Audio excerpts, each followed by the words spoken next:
उत्तर प्रदेश की राजनीति में आज का दिन बेहद अहम माना जा रहा है, क्योंकि कैबिनेट विस्तार के बाद मुख्यमंत्री योगी आदित्यनाथ ने आज पहली बार मंत्रिपरिषद की बड़ी बैठक बुलाई है। और इस बैठक पर सिर्फ लखनऊ ही नहीं बल्कि पूरे देश की नजरें टिकी हुई है, क्योंकि हाल ही में जिन नए चेहरों को योगी कैबिनेट में जगह मिली, अब उन्हें विभाग भी सौंप दिए गए हैं। और माना जा रहा है कि आने वाले लोकसभा चुनावों से पहले सरकार अपनी नई रणनीति पर काम शुरू करने जा रही है।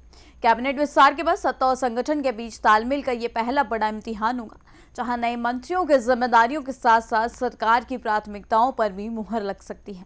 सवाल यह भी है, क्या इस बैठक से यूपी सरकार विकास, कानून व्यवस्था और चुनावी समीकरणों को लेकर कोई बड़ा संदेश देने जा रही?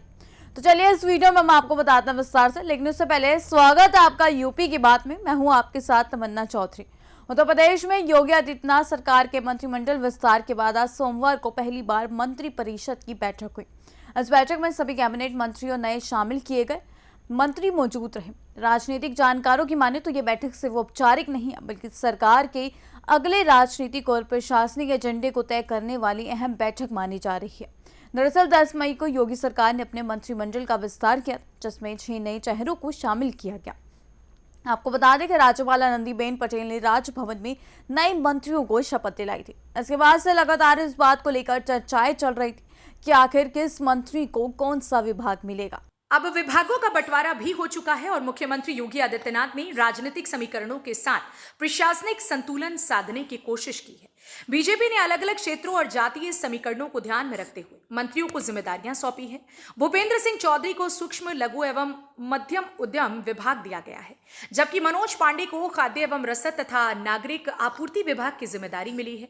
वहीं कृष्णा पासवान को पशुधन एवं दुग्ध विकास विभाग सौंपा गया है। कैलाश राजपूत को ऊर्जा एवं अतिरिक्त ऊर्जा स्रोत विभाग मिला है, जबकि सुरेंद्र दिलेर को राजस्व विभाग की जिम्मेदारी दी गई है। हंसराज विश्वकर्मा को एमएसएमई विभाग में सहायक भूमिका सौंपी गई है। इसके अलावा योगी सरकार ने 2 मंत्रियों को प्रमोशन भी दिया है।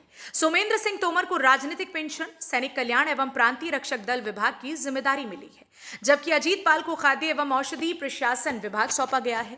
अब माना जा रहा है कि आज की बैठक में नए मंत्री अपने विभागों की प्राथमिकताओं और योजनाओं को लेकर चर्चा कर सकते हैं। साथ ही सरकार की विकास योजनाओं, कानून व्यवस्था और आगामी राजनीतिक रणनीति पर भी मंथन हो सकता है।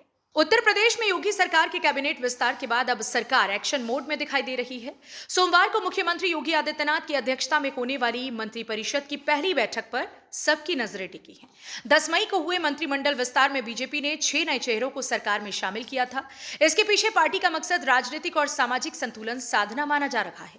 राज्यपाल आनंदीबेन पटेल ने राजभवन में भूपेंद्र सिंह चौधरी, मनोज पांडे, कैलाश राजपूत, कृष्णा पासवान, सुरेंद्र दिलेर और हंसराज विश्वकर्मा को मंत्री पद की शपथ दिलाई थी।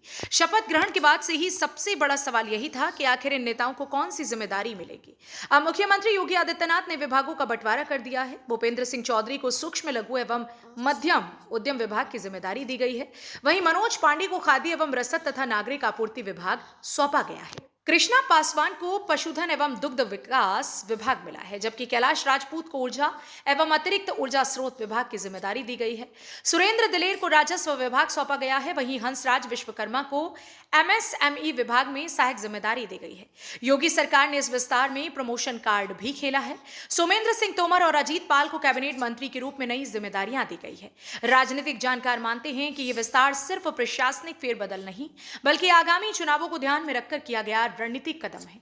अब सबकी नजर आज होने वाली मंत्रिपरिषद की बैठक पर है, जहां सरकार की नई प्राथमिकताओं और आने वाले दिनों की रणनीति पर चर्चा हो सकती है।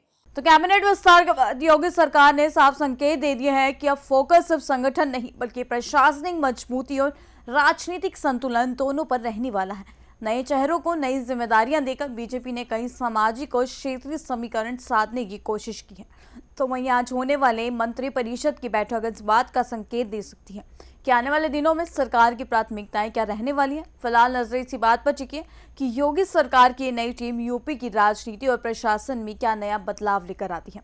फिलहाल इस खबर में इतना ही। बाकी की तमाम खबर जानने के लिए जुड़े रहिए हमारे साथ यूपी की बात में।